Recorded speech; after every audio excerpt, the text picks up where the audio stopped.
l'aube du 22 juin 1940. Et un se lève sur une frontière longue de milliers de kilomètres, silencieuse seulement en apparence. Dans les forêts de Prusse orientale, sur les plaines de Pologne occupées et le long des marais de la Baltique, des colonnes allemandes attendent l'ordre qui doit, selon Berlin, mettre fin à la guerre en Europe. L'opération Barbarossa commence avec la certitude glaciale d'une victoire rapide. Hitler et son entourage sont convaincus que l'Union soviétique est un colosse aux pieds d'argile, miné par les purges, paralysé par la peur, incapable de résister plus de quelques mois. Les officiers parlent d'une campagne éclair, d'une guerre de mouvement qui écrasera l'armée rouge avant l'hiver. Beaucoup pensent rentrer chez eux avant Noël. Les premières semaines semblent leur donner raison. Les divisions blindées percent les lignes soviétiques avec une brutalité mécanique. À Białystok, Minsk, Smolensk, des centaines de milliers de soldats soviétiques sont encerclés. Les routes sont jonchées de véhicules détruits, de prisonniers hagards, d'armes abandonnées. Les rapports qui remontent au quartier général sont triomphants. Les généraux parlent de victoires historiques. Les cartes se couvrent de flèches qui avancent vers l'Est. Pourtant, sous cette apparente réussite, quelque chose résiste déjà. À mesure que les armées allemandes s'enfoncent dans l'immensité soviétique, les distances deviennent un ennemi invisible. Les lignes de ravitaillement s'allongent dangereusement. Les camions tombent en panne sur des routes poussiéreuses qui n'étaient que des pistes. Les rails soviétiques, plus larges que ceux d'Europe occidentale, ralentissent le transport du matériel. Le carburant manque parfois à l'avant. Les soldats commencent à comprendre que cette guerre n'a rien de comparable avec la France ou la Pologne. Ici, l'espace avale tout. Dans les villages traversés, la guerre prend un visage plus sombre. Les civils fuient ou regardent passer les colonnes en silence. La politique de terre brûlée soviétique détruit les récoltes, incendie les entrepôts, laisse derrière elle des paysages vides et hostiles. Les Allemands avancent, mais ils avancent dans un pays qui se retire devant eux, qui refuse de se rendre. À l'arrière, les premiers groupes de partisans apparaissent. Des lignes téléphoniques sont coupées, des convois attaqués. La guerre, que Berlin croyait purement militaire, devient déjà totale. À Moscou, la stupeur des premiers jours laisse place à une mobilisation fébrile. Staline, d'abord paralysé, comprend que l'État soviétique joue à sa survie. Les usines sont démontées et déplacées vers l'Oural. Les trains roulent jour et nuit, emportant machines et ouvriers loin de l'avancée allemande. L'armée rouge, saignée mais pas détruite, se reconstitue. Des divisions entières sont levées, souvent mal équipées, mais prêtes à se battre. La discipline est impitoyable. La retraite n'est plus une option. À Berlin, cependant, le doute reste lointain. Hitler s'impatiente. Il exige toujours plus de gains territoriaux, convaincu que l'ennemi est au bord de l'effondrement. Les généraux tentent parfois de tempérer cet optimisme, évoquant l'usure des troupes, la résistance croissante, l'hiver qui approche. Mais le Führer voit la guerre à travers le prisme idéologique. Pour lui, l'Union soviétique doit être écrasée avant de pouvoir se relever. Chaque jour perdu est une faute. L'été avance et avec lui, la réalité du terrain s'impose. Les combats autour de Smolensk, en juillet et août durent plus longtemps que prévu. Les pertes allemandes augmentent. Les soldats, épuisés par la chaleur, la poussière et les combats incessants, commencent à douter. Dans leurs lettres, ils parlent d'une guerre sans fin, d'un ennemi qui revient toujours. L'armée rouge recule, mais elle frappe, contre-attaque, sacrifie des unités entières pour gagner du temps. Ce temps est précieux. C'est alors que les divergences stratégiques éclatent au grand jour. Faut-il foncer sur Moscou, cœur politique et logistique de l'Union soviétique, ou sécuriser les flancs, prendre Leningrad au nord et les riches régions agricoles et industrielles du sud? Les chefs de l'armée de terre penchent pour Moscou, convaincus qu'un coup décisif y briserait la résistance soviétique. Hitler, lui, regarde la carte autrement. Il voit l'Ukraine, son blé, son charbon, et plus loin encore, les promesses du Caucase et de son pétrole. La guerre, pour lui, est aussi économique. En août 1940, la décision tombe. Les forces sont divisées. Une partie des blindés est détournée vers le sud. Sur le moment, cela permet une victoire spectaculaire autour de Kiev, où des centaines de milliers de soldats soviétiques sont encerclés. À Berlin, on célèbre encore. Mais ce succès a un prix. Le temps passe, les routes s'enlisent sous les premières pluies d'automne. La boue transforme chaque mouvement en supplice. Les chars avancent lentement. Les hommes s'enfoncent jusqu'aux chevilles. L'élan initial est brisé. Lorsque l'offensive vers Moscou reprend enfin à l'automne, l'armée rouge a gagné ce dont elle avait le plus besoin. Du temps. Les défenses se renforcent. Des tranchées sont creusées. Des unités fraîches arrivent de Sibérie, libérées par la certitude que le Japon n'attaquera pas à l'Est. Le froid s'installe plus tôt que prévu. Les soldats allemands manquent de vêtements d'hiver. Les armes gèlent. Les moteurs refusent de démarrer. La bataille de Moscou devient le symbole d'un basculement. Pour la première fois, l'avancée allemande est stoppée. Les contre-offensives soviétiques de décembre repoussent les envahisseurs. La guerre éclaire et morte dans la neige.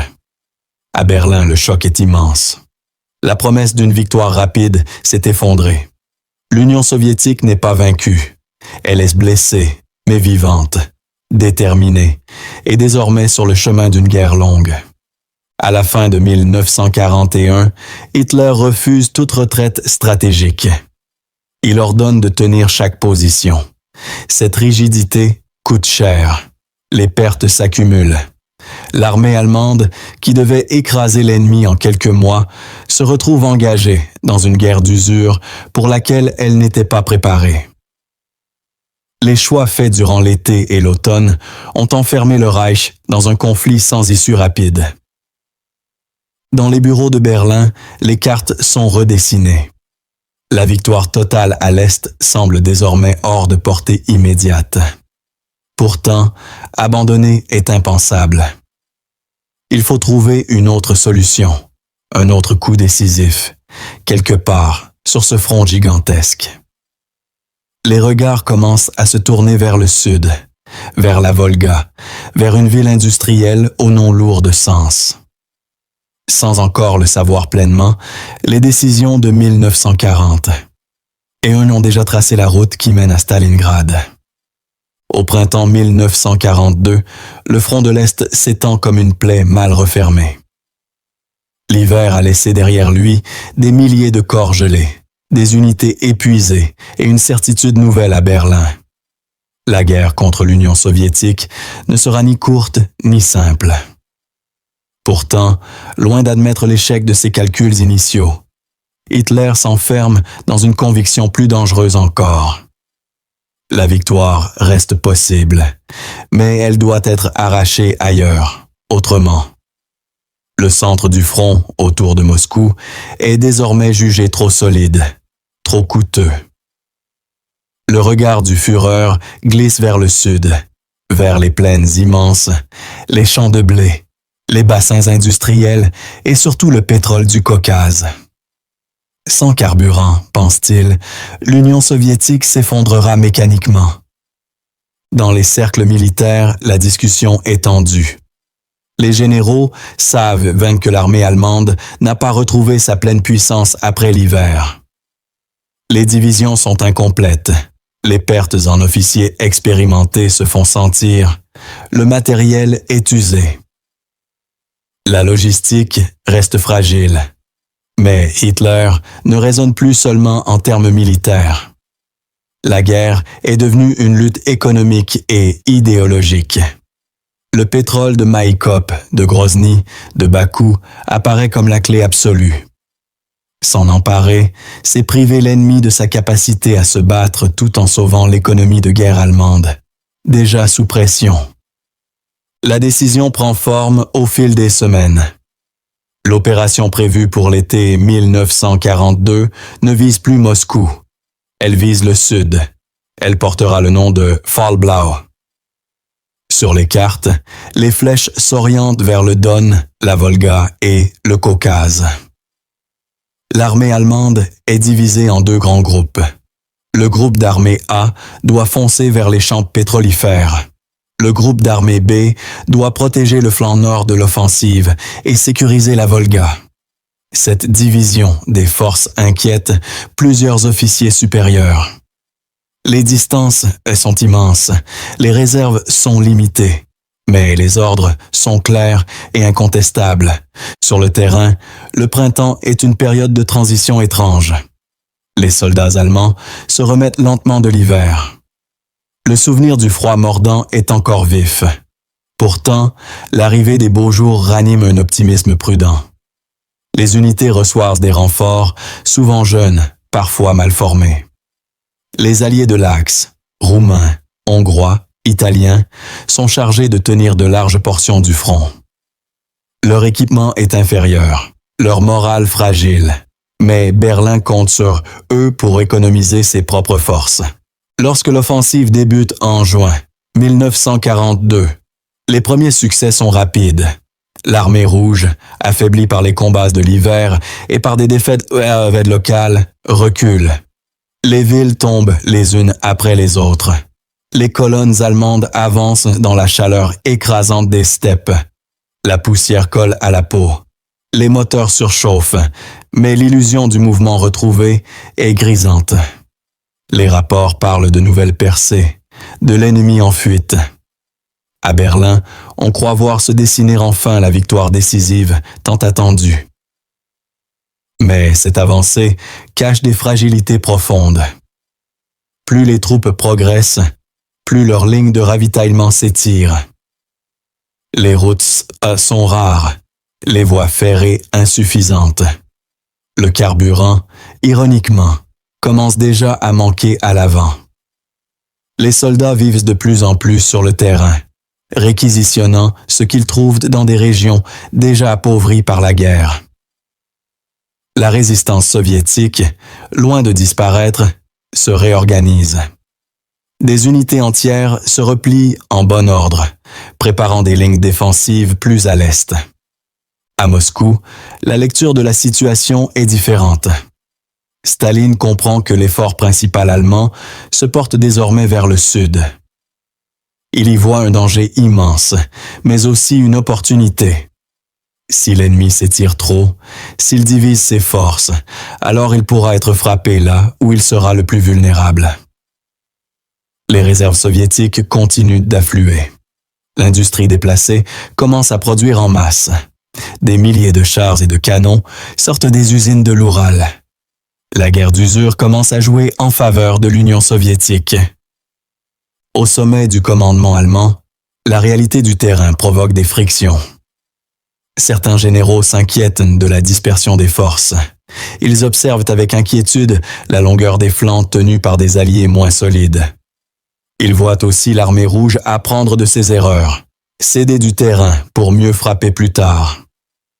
Mais Hitler, galvanisé par les succès initiaux, durcit encore son contrôle. Il intervient directement dans les opérations, modifiant les objectifs, exigeant des avances simultanées vers le Caucase et la Volga. Cette microgestion complique la coordination et épuise les états-majors. À mesure que l'été avance, un glissement subtil s'opère. L'objectif économique du pétrole se double d'un objectif symbolique. La Volga n'est plus seulement un axe logistique vital pour l'Union soviétique. Elle devient un symbole de domination. Couper la Volga, c'est trancher l'Union soviétique en deux. Et sur cette rivière se dresse une grande ville industrielle portant le nom de Staline lui-même. Son importance dépasse bientôt sa valeur militaire. Elle devient une cible de prestige, un défi lancé au régime soviétique. Les ordres se font plus pressants. Les unités destinées au Caucase sont parfois ralenties, redirigées, faute de moyens suffisants. Le groupe d'armée B, chargé de sécuriser le flanc nord, se voit confier une mission de plus en plus lourde. Tenir le Don, avancer vers la Volga, protéger l'ensemble de l'offensive. Les hommes sentent que quelque chose se déséquilibre. Les cartes montrent un front étiré à l'extrême, tenu par des forces inégales. À la fin de l'été 1942, la situation est paradoxale. L'armée allemande avance encore, mais elle a l'avance sur une corde raide. Chaque kilomètre gagné rend la retraite plus difficile. Chaque décision prise à Berlin éloigne un peu plus la possibilité de corriger les erreurs. L'obsession du Sud, née du besoin de ressources et nourrie par l'orgueil, a conduit à une dispersion fatale des forces. La route vers le Caucase et la Volga est ouverte, mais elle est dangereusement étroite. Sans le dire ouvertement, la guerre a changé de nature une fois de plus. Ce n'est plus une quête de victoire rapide, ni même une simple campagne économique. C'est une fuite en avant. Et au cœur de cette fuite, une ville commence à attirer toutes les attentions, toutes les ambitions et toutes les erreurs. Le chemin vers Stalingrad n'est plus une option parmi d'autres. Il est devenu le point de convergence de choix irréversibles. À l'été 1942, la Volga scintille sous un soleil implacable, large, lente, indifférente aux décisions prises à des centaines de kilomètres de là. Pour l'Union soviétique, ce fleuve est une artère vitale. Il transporte le pétrole du Caucase, le grain du Sud, les hommes et les armes vers le cœur du pays. Pour l'Allemagne nazie, il devient un objectif à couper, une ligne à briser pour étouffer l'ennemi. Et sur sa rive occidentale s'étend une ville industrielle immense, étirée sur des dizaines de kilomètres, dont le nom résonne comme un défi direct. Stalingrad. Une ville qui, par sa seule appellation, transforme une opération militaire en affrontement symbolique. À Berlin, la signification du nom pèse lourd. Prendre Stalingrad, c'est frapper Staline en plein visage, démontrer que le régime soviétique peut être humilié jusque dans ses symboles. Hitler ne cesse de répéter que la ville doit tomber. Les ordres se durcissent, les objectifs se figent. Ce qui, au départ, relevait d'une logique stratégique liée à la Volga, se charge d'une dimension idéologique et personnelle. La guerre devient un duel d'ego, où chaque recul serait une faiblesse intolérable. Sur le terrain, la réalité est moins abstraite. Les unités allemandes approchent de la ville après des semaines d'avancées épuisantes. La chaleur écrase les hommes. La poussière envahit tout. Les visages sont creusés par la fatigue. Les lignes de ravitaillement sont longues et vulnérables. Les flancs, tenus en grande partie par des alliés de l'Axe, inquiètent les officiers, mais l'ordre est clair. Il faut atteindre la Volga, puis la tenir. Stalingrad doit être neutralisé, coûte que coûte. À Moscou, la réaction est immédiate. Staline comprend que la perte de la ville serait un coup terrible, à la fois matériel et moral. Il ne s'agit plus seulement de défendre un point sur la carte, mais de défendre un symbole du régime. Les ordres transmis au commandant sont sans ambiguïté. La ville doit tenir. Des renforts sont envoyés à la hâte. Des unités traversent la Volga sous les bombardements. Les pertes sont lourdes avant même d'atteindre la rive occidentale, mais le flux ne s'arrête pas. Chaque soldat compte. Les bombardements allemands transforment rapidement Stalingrad en un champ de ruines. Les quartiers industriels, les immeubles d'habitation, les usines le long du fleuve sont pulvérisés. Ironiquement, cette destruction massive annule une partie de l'avantage allemand. Les chars et l'artillerie, conçus pour la guerre de mouvement, se retrouvent piégés dans un labyrinthe de gravats. La ville détruite devient une forteresse improvisée. Chaque bâtiment, chaque cave, chaque mur effondré offre une position défensive. Les combats prennent une forme nouvelle, brutale, intime. Les soldats parlent d'une guerre à quelques mètres, parfois à quelques pas. Les lignes de front se confondent. Une usine est prise le matin, perdue l'après-midi, reprise le soir. Les combats pour la gare, pour les silos à grains, pour les usines métallurgiques deviennent des symboles de cette lutte acharnée. La Volga, toute proche, reste à portée de vue sans jamais être totalement atteinte par les forces allemandes. Elle est là, comme une promesse inaccessible. Du côté allemand, l'enlisement est palpable. Les pertes augmentent à un rythme inquiétant. Les renforts arrivent au compte-gouttes. Les soldats, formés pour des offensives rapides, s'épuisent dans des combats statiques et meurtriers. Les officiers subalternes prennent des décisions de survie plus que de manœuvre. L'objectif initial, couper la Volga et sécuriser le flanc de l'offensive vers le Caucase, s'efface derrière une obsession unique. Prendre la ville, quartier par quartier. À Moscou, la propagande s'empare de la bataille.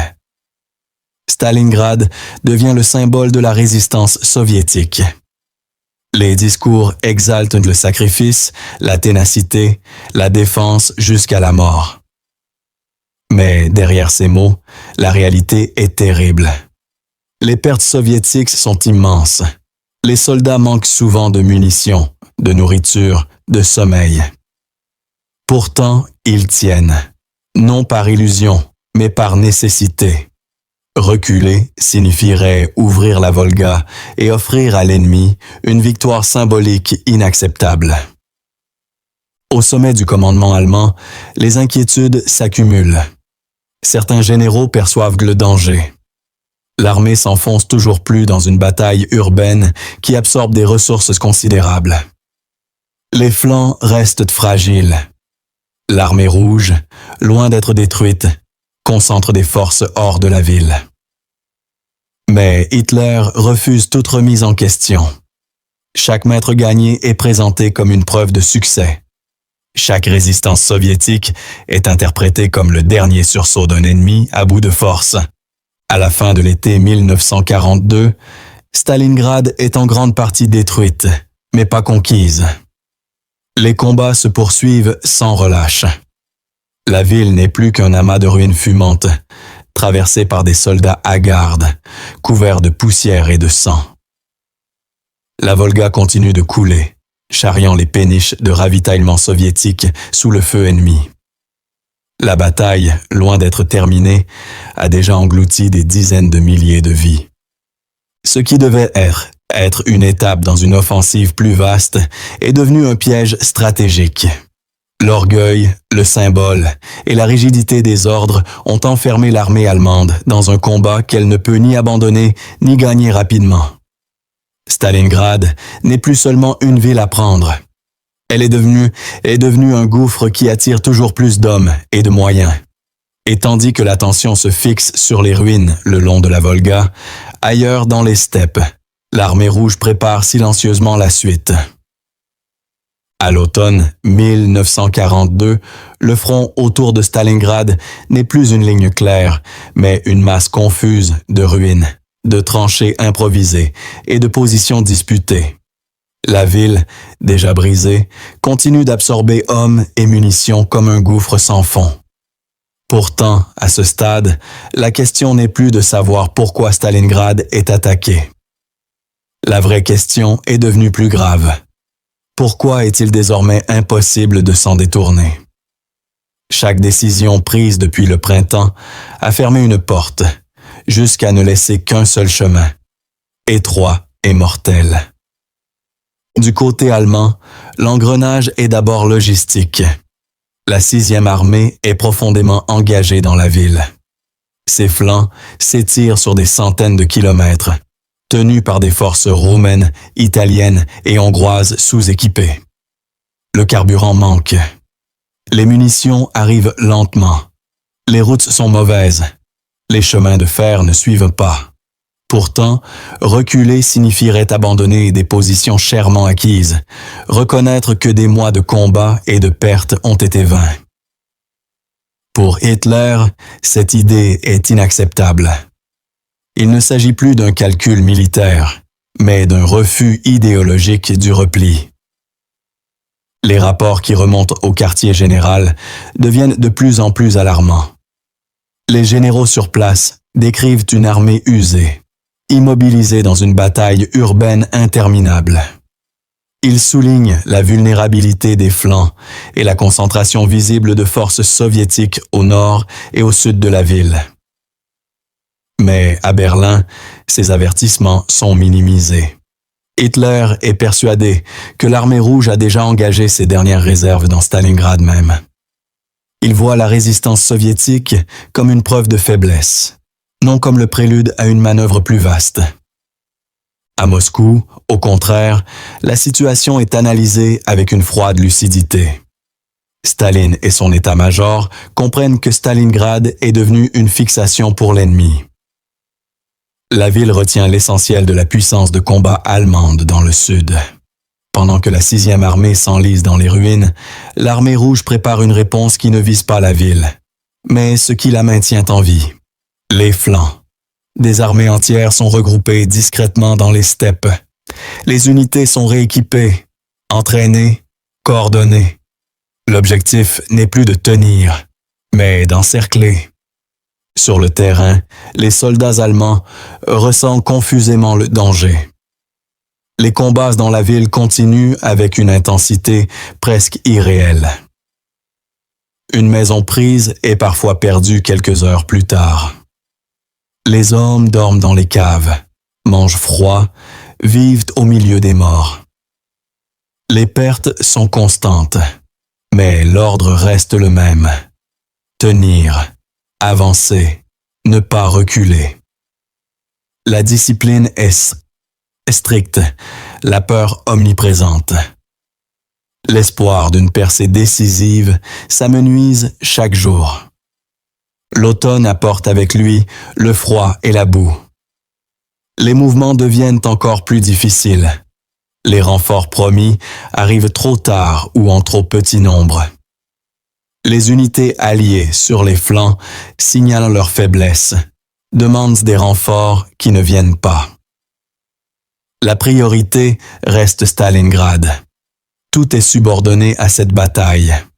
Même lorsque certains officiers évoquent la possibilité d'un repli organisé vers le Don, l'idée est rejetée.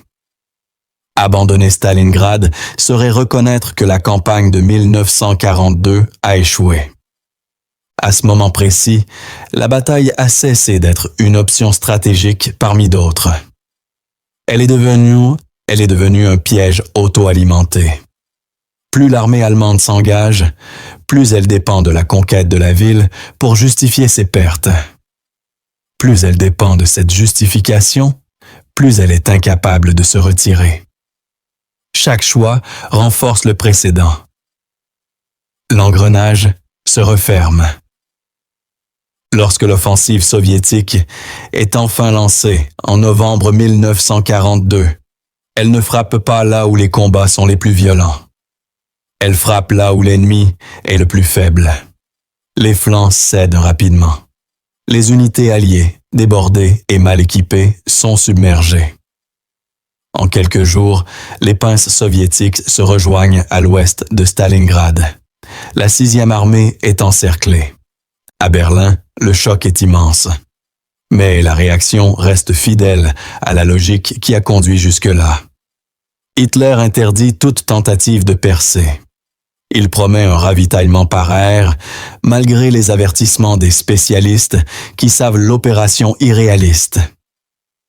Une fois encore, le refus de reconnaître l'erreur transforme une situation grave en catastrophe annoncée. La ville qui devait être un trophée devient une prison. Dans la poche, les conditions se dégradent rapidement. Le froid s'intensifie. La nourriture manque. Les munitions s'épuisent. Les blessés s'accumulent sans soins suffisants. Pourtant, l'ordre de tenir demeure. Pour les soldats, Stalingrad n'est plus un symbole idéologique. C'est un enfer quotidien, fait de faim, de froid et d'attente.